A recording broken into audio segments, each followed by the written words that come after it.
बीते 12 मार्च यानी कि मंगलवार को बड़कागांव से विधायक अंबा प्रसाद के रांची स्थित सरकारी आवास समेत 17 ठिकानों पर ईडी के द्वारा छापेमारी की गई।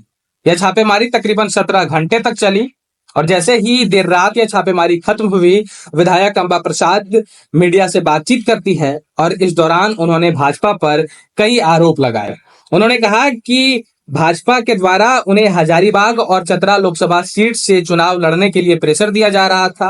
अगर उनकी बातों को आसान शब्दों में कहे तो अंबा प्रसाद ये कहना चाह रही थी कि भाजपा उन पर हजारीबाग और चतरा लोकसभा सीट से भाजपा की टिकट पर चुनाव लड़ने के लिए प्रेशर बना रही थी और अंबा प्रसाद ने इस बात को स्वीकार नहीं किया, जिसके फलस्वरूप उनके घर पर आज ईडी का छापा पड़ा है। हालांकि इस बात में कितनी सत्यता है और कितनी नहीं, इसका निर्णय आप कीजिए। लेकिन अंबा प्रसाद के इस आरोप पर भाजपा ने प्रेस कॉन्फ्रेंस आयोजित कर पलटवार किया। भाजपा की प्रेस कॉन्फ्रेंस में राज्यसभा सांसद आदित्य साहू ने कहा कि कृपया अंबा प्रसाद ये बताए कि उन्हें किनके द्वारा हजारीबाग और चतरा लोकसभा सीट से चुनाव लड़ने के लिए प्रेशर दिया जा रहा था। वे मीडिया के सामने उस व्यक्ति को लाए जो उन्हें हजारीबाग और चतरा लोकसभा सीट से चुनाव लड़ने के लिए प्रेशर दे रहा था। और अब जब भ्रष्टाचार के आरोप पर माननीय विधायक अंबा प्रसाद जी के यहाँ ईडी का छापा पड़ता है तो बोलते हैं कि भाजपा करवा रही है। इन लोगों को पेट में दर्द होगा, बुखार होगा तो भाजपा बोलेंगे भाजपा करवा रही है। एक राजनीतिक कार्यकर्ता को, एक राजनीतिक जनप्रतिनिधि को अपना चाल, चरित्र और चेहरा जरूर देखना चाहिए।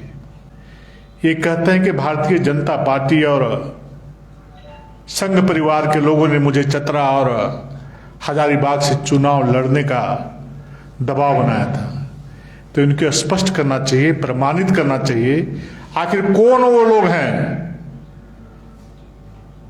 उसका नाम और चेहरा उजागर करने का काम किया। किसने कहा आपको कि भारतीय जनता पार्टी के उम्मीदवार आप चतरा और हजारीबाग से होने का काम करें? यह स्पष्ट झारखंड की जनता जानना चाहती है, बड़कागांव की जनता जानना चाहती है कि आप पर किसने इस प्रकार का दबाव बनाने का काम किया है। उसका नाम आप सामने लाने का काम करें, उस व्यक्ति को सामने मीडिया के सामने प्रस्तुत करने का काम करें। और जब ईडी का छापा पड़ रहा है तो उस पर पर्दा डालने के लिए इस प्रकार का नरगल बयानबाजी करने का काम कर रहे हैं। जनप्रतिनिधि को जरूर चिंता करना चाहिए कि जनता मुझे सेवा करने के लिए 5 साल का अवसर देती है।